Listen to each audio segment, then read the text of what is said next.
رات کو تقریباً 12 بجے تک کوٹ لکھپت میں ATC کورٹ چلتا رہا 12 بجے تک، اور ہمارے وہاں پہ پانچ لیڈرز جو کہ اصول اور قانون کے تحت وہ تمام تر ناانصافیوں کا مقابلہ کرتے ہوئے وہ اندر بند ہیں. تو اتنی جلدی ہے ان کیسز کا فیصلہ کرنے کے لیے کہ شاہ محمود قریشی صاحب اور میاں محمود الرشید صاحب، اجاز چودھری صاحب، ڈاکٹر یاسمین راشد صاحبہ اور عمر سرفراز چیمہ صاحب، ان کی بجلی بند کی گئی. کل بارش کی وجہ سے ایک بہانہ بنایا گیا اور کوٹ لکھپت جیل میں پہلے 4 گھنٹے ان کو بٹھایا گیا. پھر رات کو انہوں نے 5 بجے انہوں نے کورٹ شروع کیا اور رات کو 11:30-12 بجے تک وہ کورٹ لگا رہا. تو ہم اس چیز کی بھرپور مذمت کرتے ہیں. صبح 10 بجے میں نے اس لیے آپ کو تقریر دی. اس کے بعد کل ہم نے ادھر لگائی اسمبلی. میں پنجاب گورنمنٹ کو یہ کہوں گا کہ ایسے آپ نہیں روک سکتے لوگوں کو. آپ نے ہمیں اسمبلی لگانے سے روکا، ہمارے جو تھے کرسیوں والے ان کو آپ نے مار کے بھگایا. تو اس چیز کی ہم بھرپور مذمت کرتے ہیں. پاکستان تحریک انصاف تحریک میں جا رہی ہے اور ایک ٹویٹ ہوا ہے اور ایک ان کے ذمہ دار رانا ثناء اللہ صاحب نے ایک بیان دیا ہے کہ خان صاحب کے بیٹے اگر آئیں گے پاکستان تو خان صاحب کے بیٹوں کو گرفتار کیا جائے گا.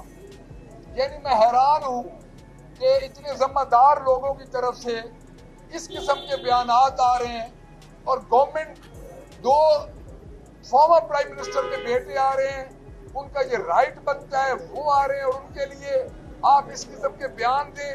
آپ کیا تماشا دکھانا چاہ رہے ہیں دنیا کو؟ اور اگلی بات، ان کی ایک اور کرپشن سامنے آ گئی. 300 ارب روپے کی گندم. آڈیٹر جنرل آف پاکستان نے اس وقت کی حکومت، جب چچا کی حکومت تھی، اس وقت کی حکومت کو مضر الزام ٹھہرایا اور اس وقت 300 ارب روپیہ جس میں کسان بھی مر گیا اور اس میں جو بیچارہ کاشتکار تھا اس کے گھر کچھ نہیں آیا اور چند مافیا کو اس کا فائدہ پہنچا. تو میں یہ سمجھتا ہوں کہ کل وہ شعیب کے ذیشان کون تھا جو فون پہ بی کہتی تھی کل پورے لاہور میں وہ غائب تھا، وہ بھی کہیں نہیں مل رہا تھا، لاہور کل ڈوب گیا. تو اس طرف ان کو توجہ دینی چاہیے. میں اس سلسلے میں ایک اور چیز آپ کو عرض کر دوں. سب سے بڑی بات کہ پاکستان تحریک انصاف کے اس وقت دوبارہ ریٹ شروع ہو رہے ہیں اور یہ ہمارے MPs پہ ریٹ شروع ہو رہے ہیں اور میں اس محترمہ کو متنبہ کرنا چاہتا ہوں کہ آپ لوگ باز آ جائیں. پاکستان تحریک انصاف انشاءاللہ تعالی تحریک میں جا رہی ہے اور ہماری اسلام آباد میٹنگ ہے، وہاں پہ 1-2 دن میں ہمارا فیصلہ ہو جائے گا تحریک کا کس کا پیٹرن کیا ہے. Thank you very much. آپ یہ بتائیے گا کہ آپ کو اسلام آباد بلایا گیا ہے، تمام قیادت، اس کا ایجنڈا کیا ہے اور دوسرا کیا اندر آپ جو ملاقات کی ہے کیا ابھی ڈن ہوا ہے اسپیکر صاحب کے ساتھ؟ آپ دیکھیے میں ایک چیز میں آپ کو بتا دوں، ہماری ہیئرنگ تھی. ہیئرنگ اور ملاقات میں بڑا فرق ہوتا ہے. آپ نے کل نوٹسز خود دیکھے، ہماری ہیئرنگ تھی. تو ہیئرنگ کے بعد اب جو فیصلہ ہوگا ایک آدھ اور ہماری تاریخ پڑے گی تو ہم اس میں 1-2 دن میں آپ کو بتا دیں گے.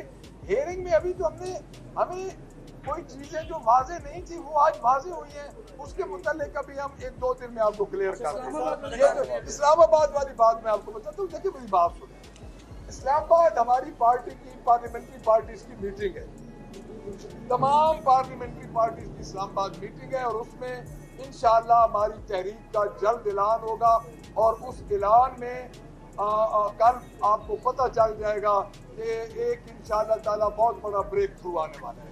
جی آپ سمیت آپ کی پوری پارٹی یہ کہہ رہی ہے کہ جو اسپیکر کا ریفرنس ہے یہ غیر آئینی ہے، غیر قانونی ہے. اگر یہ غیر آئینی اور غیر قانونی ہے تو پھر آپ نے آج اسپیکر کے سامنے پیش ہو کر اس کو آئینی نہیں بنا دیا. اور دوسرا جو خان صاحب کے ساتھ جاتے ہیں وہ لاہور آ رہے ہیں یا اسلام آباد آ رہے ہیں، اگر لاہور آ رہے ہیں تو اس کے لیے کیا تیاری ہیں؟ دیکھیے میری بات سنیں، ہم کوئی بھی جو ہے نا لیگل فورم